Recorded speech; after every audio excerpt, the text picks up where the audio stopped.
What's up, y'all? And today we sipping with Steph, and I got an old fashioned for an old friend. Y'all know what it is. I know what it is.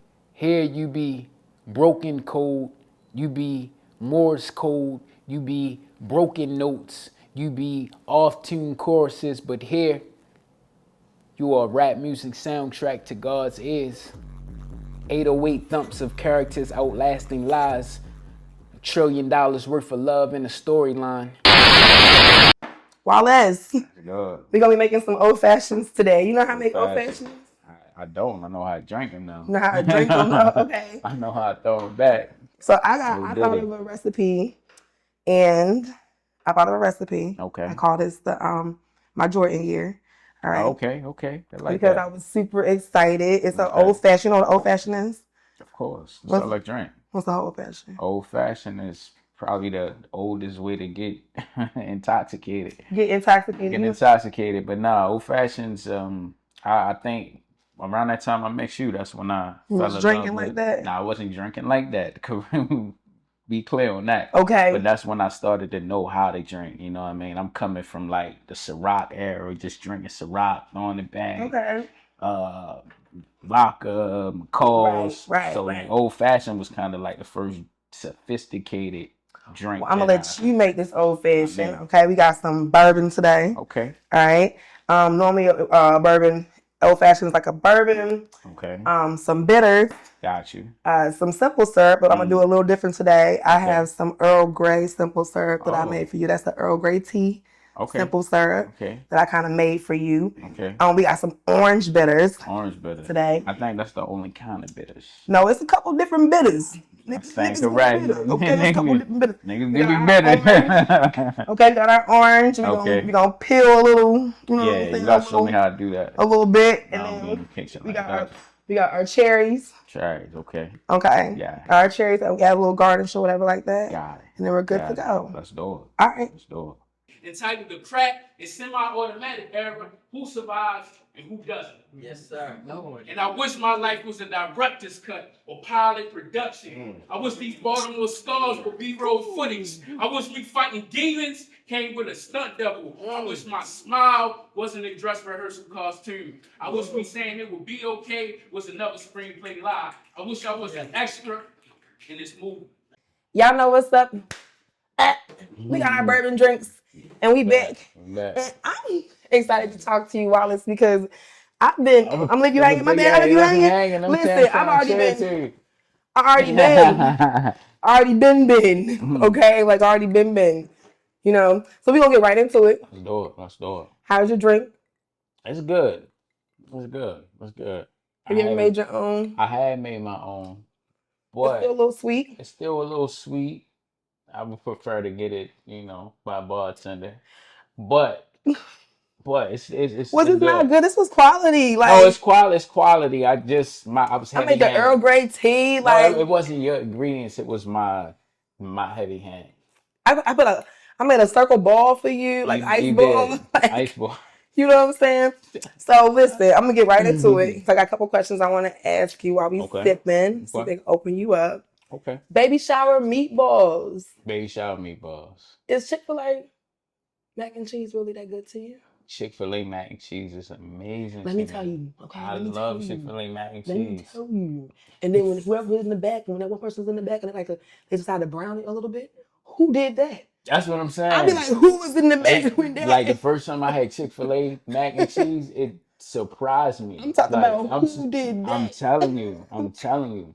Who did that? Was that your favorite food, mac and cheese? No, I don't know. You know what? I really don't have a favorite food. I don't really have a favorite you're a greedy food. motherfucker. I can be greedy sometimes. Y'all understand? I can be greedy sometimes. Author, teacher, educator, soon to be world-renowned literary. Symbol and icon. Like I asked him about the meatballs because I've read a lot of your work. Dang, I appreciate it. I've read a lot of your work. Thanks for reading. I did, yeah. Thanks for reading. A lot of people, sitting to work and they like, I check this out. I read this another time. They don't really read it. I read, brother. Not because of the words I've been between each line, but because most of the men I've known had sold dope and died, and I've lived to write about it. It's no wonder they asking my king or God, prophecy and hieroglyph ejecting in my veins, a chamber in my heart, shattered and reshaped into something that doesn't quite look the same as before. You need 2 ounces of bourbon. Just 2 Yes, ounces? yep. So go ahead. So one side is 1 ounce. That's okay. 1 ounce. One side is 1 ounce. So how Use the jigger. Oh, okay, the jigger. This is what this That's a 1 ounce. Oh, this is a 1 ounce. So I need. That's a 1.5 ounce. So with a 2 ski. Ain't no 2 ounce on there. You gotta do 2 and 2, or just you can do 1.5 and then a 1. Man, that's what they do up Golden Dragon. They just pour shit. Okay. We can take it up there. That's 1.5, and you need a couple more. I need 1 more. Yeah. I need the 1 ski. And then you need. Okay. And then you need Feel like a bartender. You need like 1/4, maybe like 1/4 or a half an ounce of simple syrup. Half an ounce. Yeah. Okay. So you want to. This an ounce.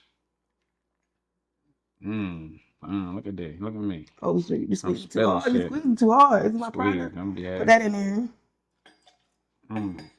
All right, and then you're gonna do some couple dashes of orange bitters. We putting it in there. Like what we doing with it? You gonna put it in here. Boom, boom, boom, boom. I should know this. I drank them so okay, much. that's enough. That's enough. That's enough. Heavy handed. Oh, I don't have my What we need? I don't have my spoon, so you could be able to stir it up. I need my spoon. So you take this, put that on the top of there, and shake it up a little bit. Just a little bit. Yeah, I know. Just a little bit. Add my sauce to it. And then we're going to take this orange. Let me see. Do I know how to do this?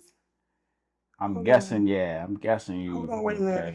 Don't you gotta? Yeah, you gotta roll it. You know what I mean? Don't break now. Hold on.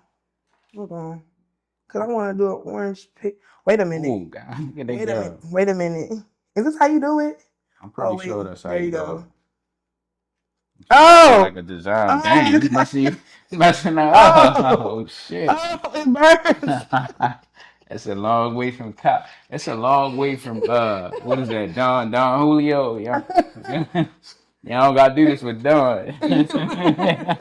Listen, you try to peel a bigger piece. Watch me, I got it. All right, so look, I'm gonna just what you're supposed to do once you peel your piece, supposed to take it and twist it, right?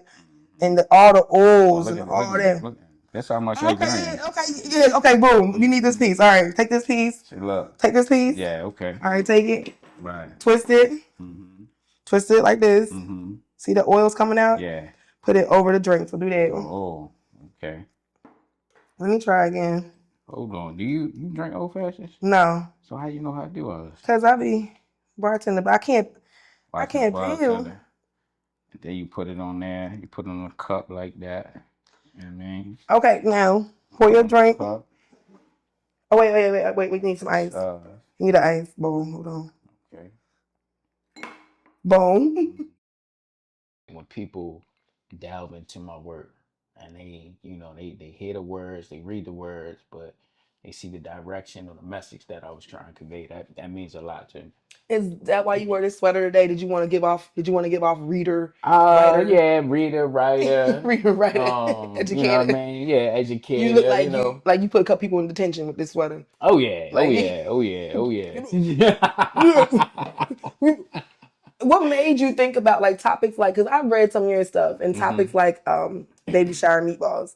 What made you like really dig into that? Well, I love talking about topics that we can relate to, you know. So I love conversation, right? So I love, going in the room and just hearing various conversations going on. And I especially love conversations amongst Black people. You had meatballs at your baby shower? No, I didn't have meatballs. So on my baby shower. So that's the story within itself. So what happened? That's a story within itself. Good brother. Yeah. You didn't have meatballs. Did you have a Burberry shirt on? No. And it wasn't a real Black man's baby shower. That you can say. It's a story within that. I didn't have the. Maybe we can get to that, but nah. Okay. Yeah. All right, we're gonna dig into that. Questioning my blackness. People want to know. People want to know. Are you questioning my blackness? He's a little, you know what I'm saying? Hey, the way that you walk, the way that you talk, the way. You are a little. Oh man, don't give me that. He wore his glasses today. The other time I saw you had your Terminator shades on. I didn't know what Man, was I going wasn't on. playing, man. I was like, okay, all right. So baby shower meatballs. Do you like to? Now I'll tell you this because this is right now we're in the season in the fall season. We won't say what season in the fall season towards the spooky season towards the cozy season. What do you do? Do you continue to refocus and re-cleanse in January like you did before? Well, I think from the end of summer, don't spill it. But Look, I you don't trying spill. to Now take one it thing I down. do, I Don't do. spill it. The one thing I do not do. You see where I'm at? Don't spill Do it. y'all see where he at? And y'all see where But you understand what an old fashioned is. That's why, you know what I mean? That's supposed to why I be chose sipping that. it. You're supposed to You be sipping sipping with? it. We're sipping It's with in that. it's sipping We with are stuff. sipping It's an with that. adult drink. He gonna leave here with a to-go cup. That's what you. That's what you telling me. Pretty much. That's what you telling me. But yes, back to do you But reclaim and focus in no, January? for January, I wanna say the last half of the year at the summer, that's when my mode just changes. Like I go into this I mean you can call it cleanses. I know I said that in the article, but from the end of summer, it's just like this feeling to turn up, just to lock in. I don't know what it is. My I birthday's in felt it. July, so I sincerely turned into like a I turned into like a different Yeah, beast. yeah, yeah. And then I had to like calm down, like kind of simmer Yeah, down. it plateaus out for me. I want to say like around March, March or April or so. I'm gonna slow down. Yeah. So But see, like, Wallace already had 3 shots before this. So I don't feel it. I don't feel it. do you feel like it helps you navigate through some things? Like should more brothers do that? Oh yeah, more brothers should just take time for themselves. I'm Mm-hmm. big on that. Just taking time for yourself, putting yourself first, um, and not necessarily putting yourself first in a way where you're being selfish, but making yourself a priority. Because a lot of people depend on us as men. So without that time to, what I mean, make yourself a priority, how can you pour into the people that's going to depend on you? You Right. know what I mean? So with us being, I feel like a foundation. When you're a man, you're a foundation. Without, training and I like to say training and, pouring into yourself, however that looks for you, then you can't really pour into anyone else. I So cheers to that. yeah, yeah. I cheers to that. Okay, I do like that. I do like Man, you that. don't have nothing to chase. You sipping too fast, that. You sipping. I gotta show you how I sip. I wash my hands. Okay, this is your drink. Anybody else drink? Eat nothing? No, no. Eat my cherries. Eat my cherries. Yeah, but these ladies my cherries. I like to do two Okay. For the two ski. Okay. And then swirl it around. So you take the pill Mm-hmm. and you know what I mean? Put the He's showing me something. pill Okay. over, like, so as you're sipping, Yes. the point of an old fashioned, Yeah. I don't know if it's true, but like the point of it, this is what I feel. Right. The point of it is to sip it slow. Okay. It's not a drink you throw back. It's Right. something that you sip slow. slow. It's a slow sip. It's a slow slip. A slow. Yeah. Slow sip. Yeah. It's a slow slip. So I'm gonna do mine. Man. And do 2 ounces. Also, with old fashions, I feel like it's an acquired taste that every grown person should acquire or taste, learn how to taste. You know what I mean? So everyone should know how to, at a certain age, you need to know how to drink red wine. Okay. You know what I mean? And you should know how to drink an old fashioned. I'm just saying, if we going by, can I wash my hands? Wait, peel me a piece before you do that. Wash my hands. Do my better son. Put my touch on it. Oh my God. Yeah. Hold on. It got in my eye a little bit. Damn, my bad. That's how long me. That's what she said. She got my eye a little bit. Whoa. Got my eye a little bit. Whoa now. Oh wait, I'm supposed to put my ball in there. I listen to a Diddy party. I don't need no indictments. Damn. Ain't nobody going. Put my ball in there. There you go. I'm a bad bartender. I really bartend better than this. Damn. I really do. I don't got that touch for yours. Oh. I had it for mine. Right. Just give me a little piece. It's orange pieces all over the place. Damn, I just had it. You can tell I cook, y'all, but Okay, hold on. this I ain't here yet with I this. didn't see that one. Damn. I got the pieces. I'm gonna rim mine. I know y'all like it. I'm good. I'm good. You got orange pieces everywhere. Oh, you found one? You found one? All right.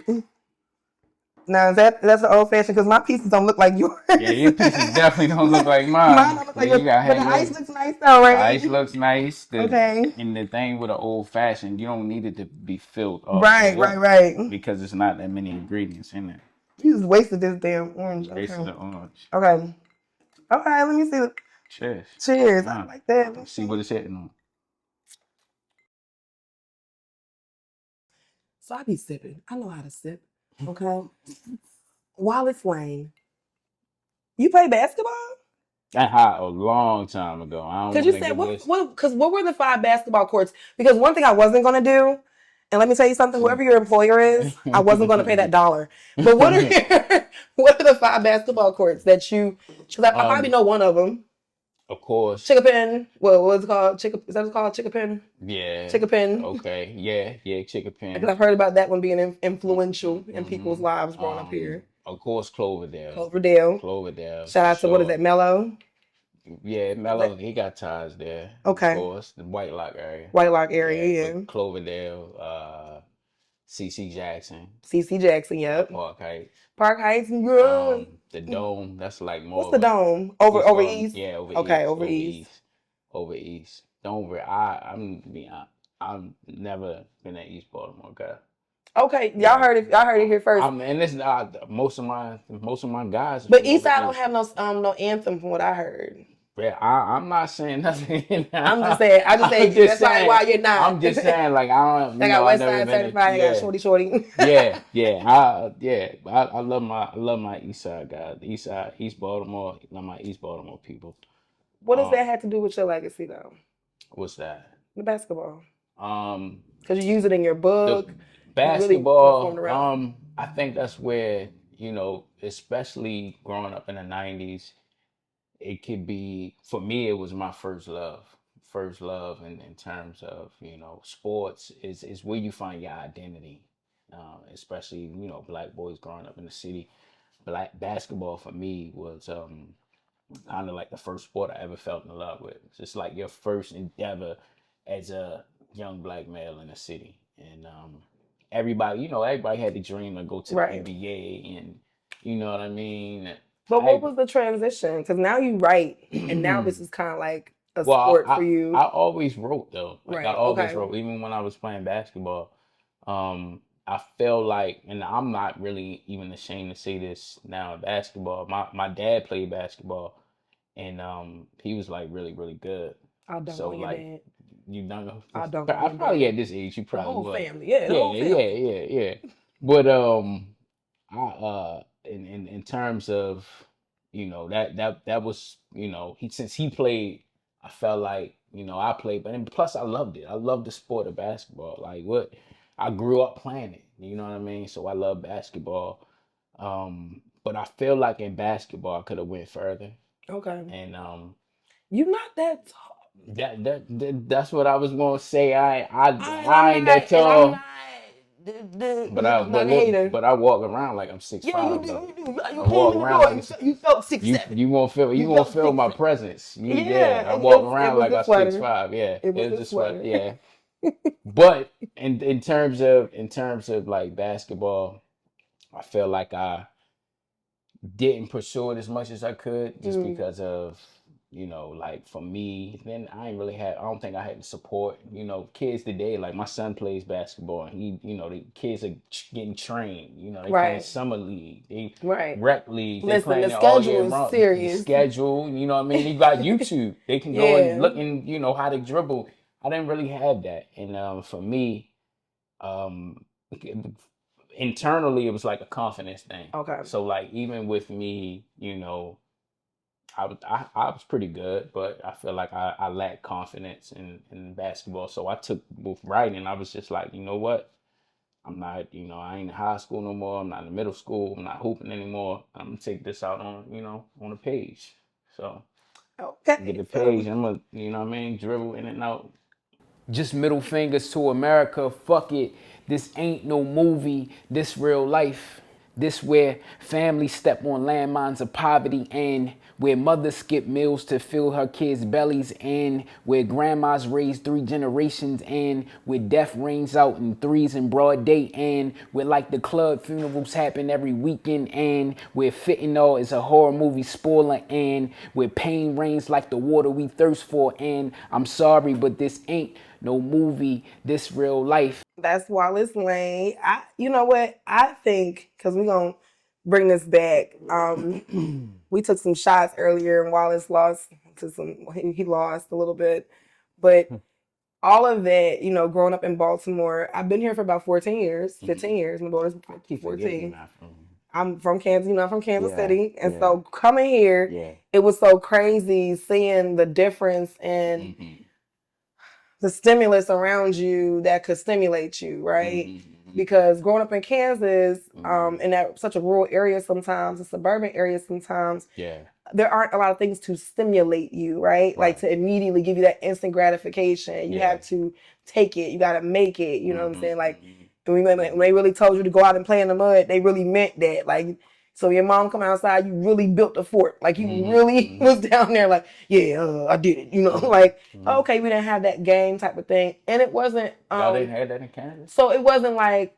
so like the collection of people you see on corners, like the different oriented? Yes, you know what I'm saying? The different basketball courts that were, just central neighborhood, the dirt bike culture, just even the corner store culture, maybe the prevalence of drugs and in your face, like people on drugs type of culture. So we didn't really have that. So, you had to go and find it. And so, like it might have been in more city areas or like really highly populated, but not in rural areas. Yeah, but not in those rural areas. And then if you were really on drugs, you were on like meth or something hard because it's like, okay. So when I came up here, meeting the brothers and the guys that I felt like, damn, like something, it's a lot of therapy needed. Like, put it like this: my dad, I grew up without my father in my life. Only met him like maybe 4 times, right? Damn. He's an opioid user. He's been an opioid user. He's so, in all intents and purposes, he's a crackhead out here, right? Yeah, right. But when I come up here, it's so prevalent. I didn't grow up seeing my father on drugs.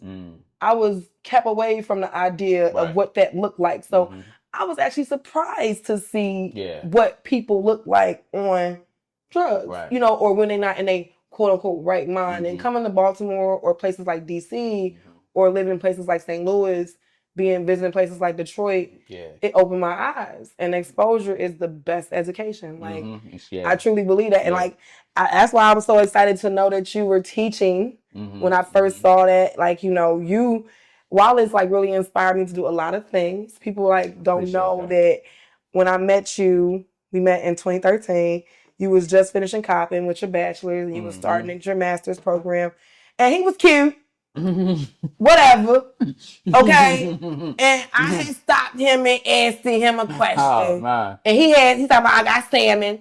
I said, oh, you eating salmon? I said that? Yeah, you had a salmon platter. I don't know if I was eating salmon in 2013. Yeah, I was eating salmon. Because that's all I eat now, though. So you was eating it then? Damn. That might be my favorite food. It might go back to your It might be, because you was eating like a little platter you had. Okay. And I remember asking you, like, what you doing? And he's like, I go to UB. And I was so impressed, like, for writing. And it was something that really just sparked a curiosity in me. And it lit something in me because when I met you, my daughter was about 2. I hadn't written in about 8 years. Damn. I was lifing, you know what I'm saying? Yeah, you was telling me that. But if you had known who I was, coming from where I came from, the city, I'm Big Steph. Yeah. Like, I write, I had probably went through so many poetry names: Quiet Storm, Phoenix. Yeah, like, I remember that. I remember that. Seeing you do it. So you was getting back to it. Yeah. Oh, you wanted to get back to it. I wanted to get back to it. And so, like, when saying all that, moving up here, I really think it helped to create the writer in me at this age. Yeah. And so, like, I wanted to ask you, like, related to the new piece, because you came on the radio and you read a new piece. Shout out to Talk Heavy Radio, Talk Heavy, 1010 that was WOLB Radio. But yeah, you came on the radio and and you did like a piece that was a 90s hood drama. What made you, really, because I read the whole piece. I mean, you really dug into some concrete details. Where do you get that from? Well, one, every time I write, I don't take it for granted.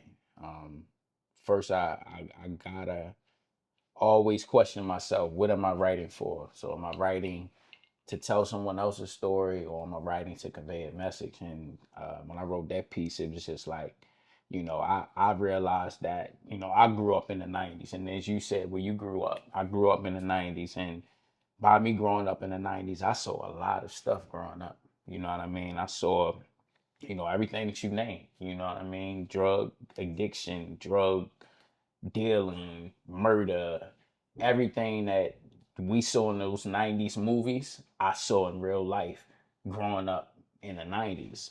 So I realized with me seeing these things and me always wanting to convey a message, I realized that all of that stuff is still going on. You know what I mean? And when I taught, me being in the classroom, I can always relate to my students. That's why I always have rapport with younger people, is just because what they go through, we went through.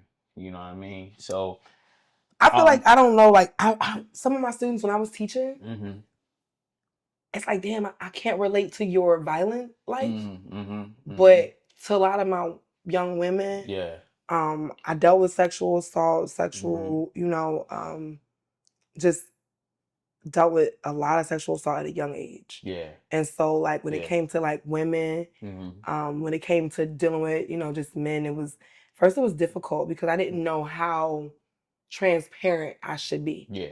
Especially when you're trying to reach somebody, each one, reach one. Like, and when you're trying to reach someone, I didn't know how transparent I should be with these kids that I'm teaching, middle school, high school age. So how does that make you feel? Like do you feel like you have to be completely honest, or do you kind of like shoulder some things? I know you say when your kids find your Instagram, how that make you feel? Like, you know what I'm saying? Well, first, I don't have no problem with you finding my Instagram, because one, that's something I'm building right now anyway, However I feel about social media, my goal is to get people to click on my work and click on what I'm doing. But in terms of like how I navigated the space of having my social life and my writing and my poetry and my spoken word, and then me as an educator, I just I just carry myself in a way that doesn't conflict or contradict what I have going on in either of those fields. So with the kids finding and even me being honest in certain poems, I'm very much aware that when I say it and I put it out into the universe, it's there. It's there. So I just like I give myself grace. I give other people grace. You know what I mean? If I want to tell a certain story, I'm not going to necessarily put, and especially if the person is not aware of, I'm not going to put your name in the story. Right. You know what I mean? So, but see, I will. So do not. I was going to say, don't fuck over me.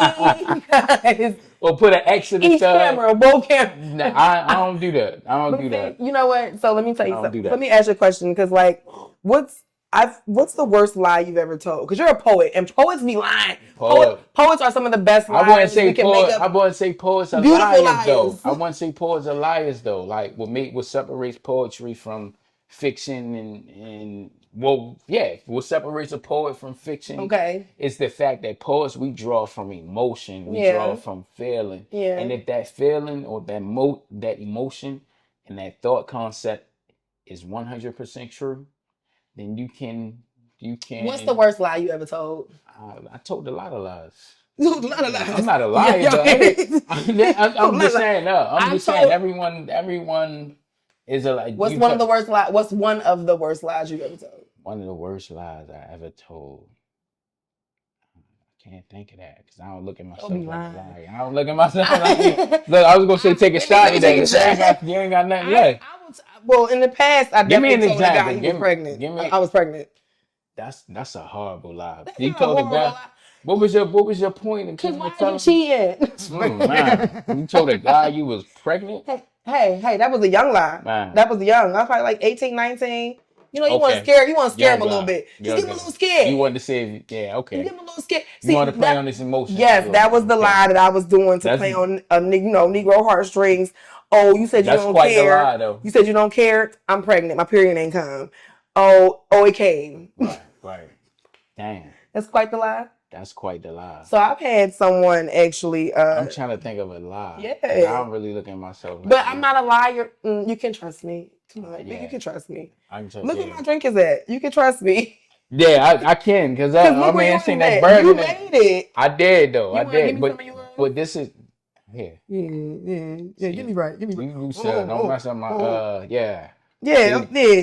I can tell you a tequila drinker though. I am a tequila drinker. That's what tequila. They say more. You don't need that. Like we do too, right? Amigos. Let me make sure my mic is on. My mic on. We on. I don't know. I can't think of a lie, and even if I could think of one, I don't think. What's the worst lie that somebody told you specifically? I'm gonna get very juicy. Specifically, can I get very juicy? We can get juicy. Okay. Let me see. Okay, we can go a little juicy. We got like 3. What's the worst lie somebody told you? What's the worst lie somebody told you? Told me worst lie.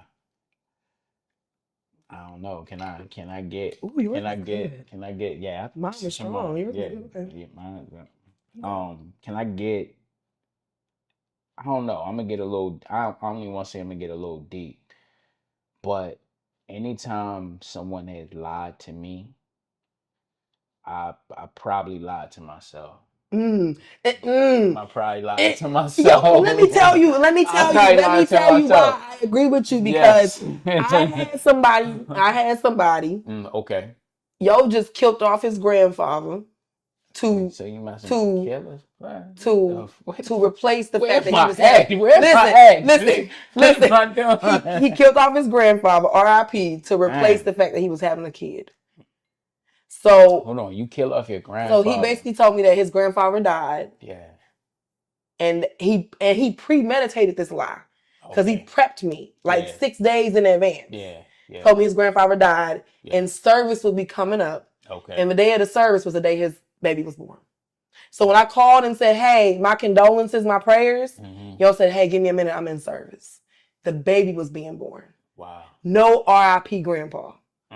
But when you say that you lied to me because I lied to myself, I had always said to myself, and my homegirls was like, you are like clairvoyant because you said it. I had always said to myself, it's something I don't trust. Yeah. And when I asked him that same question, I'm gonna tell y'all that's the real question y'all can ask anybody. What's the worst lie you've told? Right. When I asked him, I said, what's the worst lie you've told? And he said, I don't know. It depends on the situation for real. What do you mean? And he said everything ain't for everybody. But for me, that lets me know off the bat. Like you didn't even say, well, I don't be lying. So I gotta think about it. You said that at least. Yeah. He said, well, everything ain't for everybody. Yeah. So it just depends on the situation for real. Yeah. So that means that you already are presumptively, like you already are prenate. Yeah. And you are innate to be able to lie because everything ain't for everybody. And it don't matter what the situation is, it depends. You might just lie. Yeah. You know what I'm saying? And so when he said that, it was like, because words mean something. You mean both know this, you know. I was like, huh. So when I found out that he lied about that, I was like, huh. Because I wasn't really, because you ain't really lie to me. You really just, it's a good plot. Yeah, it's like when you lie, you know what I mean? When you lie, you pretty much are saying to the person that you're lying to, you're better than me. Oh. You know what I mean? So when you have to lie to someone, you're pretty much lying to yourself. You know what I mean? That's how it works. You gonna me on my couch. I got you gotta go a little bit deep, man. And but that's true. That's why if I lie to you, that means I'm thinking that it's something about you that I need to try to cover up for. I need to try to hide. Something that you're ashamed of. I'm ashamed of, so I'm gonna lie to you about this, and I'm gonna tell you this. So just know y'all getting the truth from me from now on. I ain't scared of nobody. You're getting the truth, and that's why, you know what I mean. And I wouldn't be me if I didn't say that. That's why, having a relationship with God is important because God doesn't lie. There's no lies in God. A lie can't even touch God. So you in communion or relationship with, the Most High, then you don't have to lie. You know what I'm saying? And I feel like God, me and him got a relationship because I feel like the moment I started lying to myself, he said, hey, we don't do that over here. And the moment I started lying to myself, the moment I let the thing come in my mind, immediately that bubble was popping. Like, I'm like, oh. Yeah. and so I do agree with that. You think we went through emotions on here. Like, we went through emotions. Look, her drink is gone. Look, sipping. You got sip it. I've been sipping. I take big sips. I'm a big sipper. They call me Big Sipper. Big sipper. AKA Big Bipper. Oh, Bipper. Come through on the set. You know I'm going to get a Ripper. Oh, Ripper. Definitely. Eat a chicken dinner. Eat chicken dinners. 4 wings and fries, Oh, you Baltimore. Yeah, I heard it. 4 wings and fries, and you said bipping. Yes. Because you know what? Because and then on top of that, bipping to you, dummy. How does that make you feel? Let me ask you that question. That's definitely a side question, but how does that make you feel that your language, the language of where you grew up at, is becoming universal to where people feel like they can talk to you through it, or they know exactly where you're from because you said bip or two. Oh, you said two. Or the test is say two. A blue. You know what I mean? So like even in college, you go to school with like people from PG and DC, they say two. You know what I mean? That's before it even got popular. Blue. But I mean, I think it's vernacular. Like it's vernacular is what the vernacular is traced to, geography. Yeah. Because back at home, New York accents, you know what I'm saying? I love New York accents. I feel like, I like New York accents, like especially like a New York man. Like if you want to role play, and you want to, just to be like, baby girl, it's mad brick outside. Oh, you like that? I don't know. I feel like he gonna choke me with his Timbs on or something. Yeah, like, he got Timbs on. Yeah, he got Timbs on, a do-rag. Yeah, like a pelly pel. Yeah, the pelly, right. Heavy pelly in the summertime. In the summer. Shout out to New York though, man. Shout out to New York. But as far as like vernacular and enunciation of certain words, every city has that. You know what I mean? Do you have a word that you use a lot? Curse word? I mean, it don't matter. Do you have a word that you just use a lot that if they were to be like, if somebody was to AI you, and they would be like, we need to have this. Right. Because to make it Wallace Lane, what kind of words do you use? Dang. Nah, I don't have a word. You don't have to use a lot? I like words, so I use a lot of words. Gotcha. You see me on the show, I said matriculate. Matriculate. Everybody like, oh! That's not a big word. That's not a big word, like, though. Look at my friend. That's not a big word. That's like the most basic word ever. Let me ask you this, because before we end it out, okay, I'm gonna take a shot on this. I'm gonna take a shot. I'm gonna get my courage. Right. I ain't gonna lie.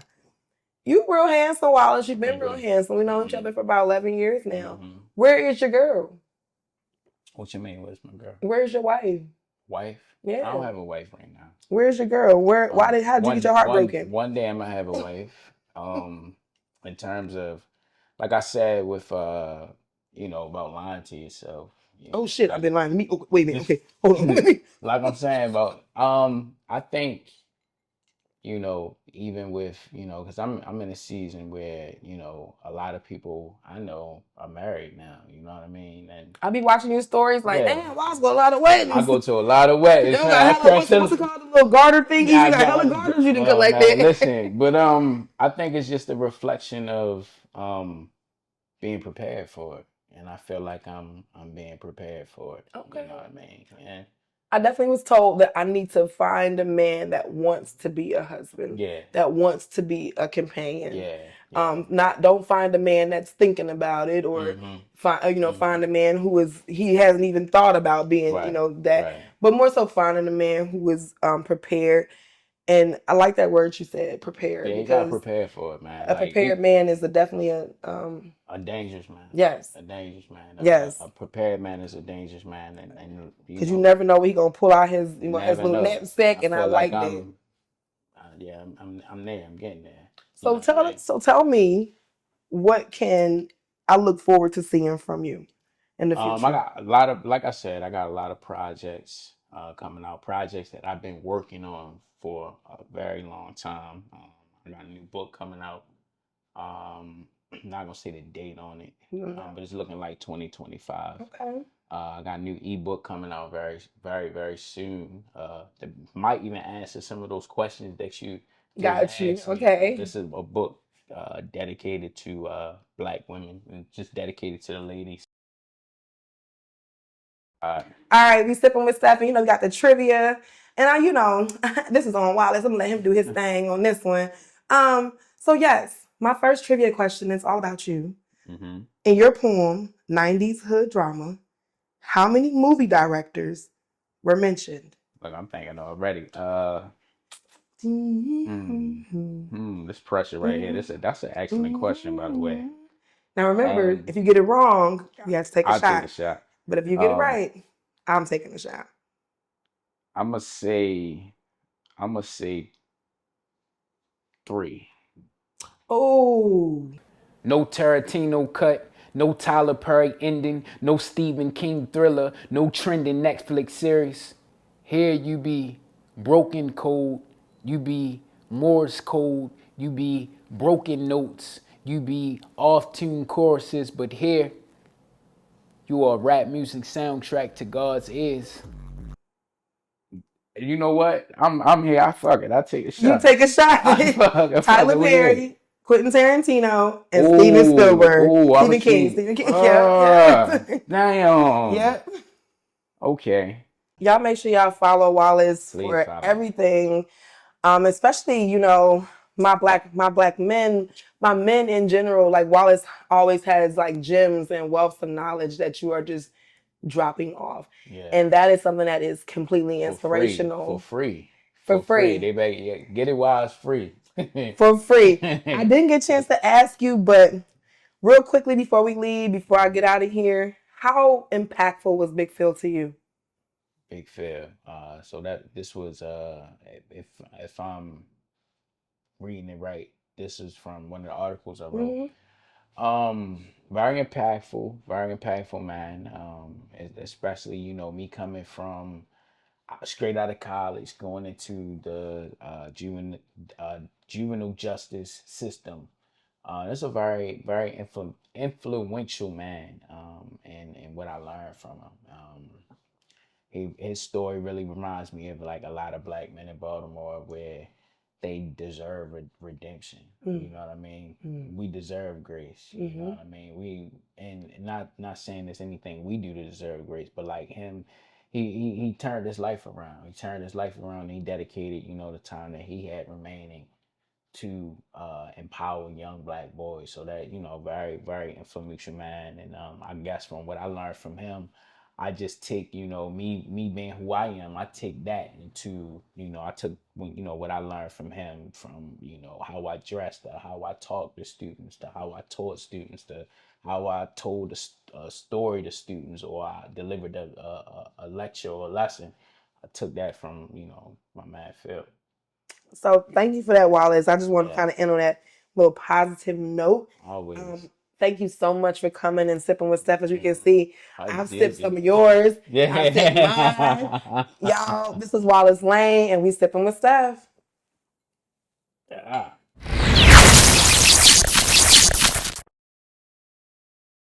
This is your third one, and I'll let you have a little grace on this one. Give me some grace. I'll give you a little grace on this one. Please. In what year did we meet? We met in,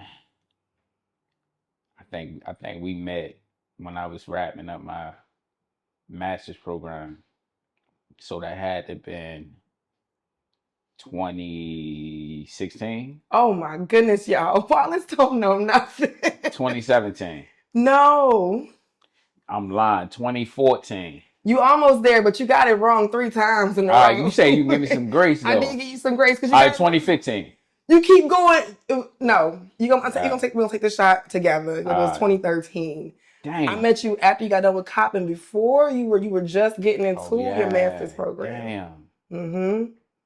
Time moving like that. Oh, we knew each other for a while. Yes, we had. It's only right that we take shot together.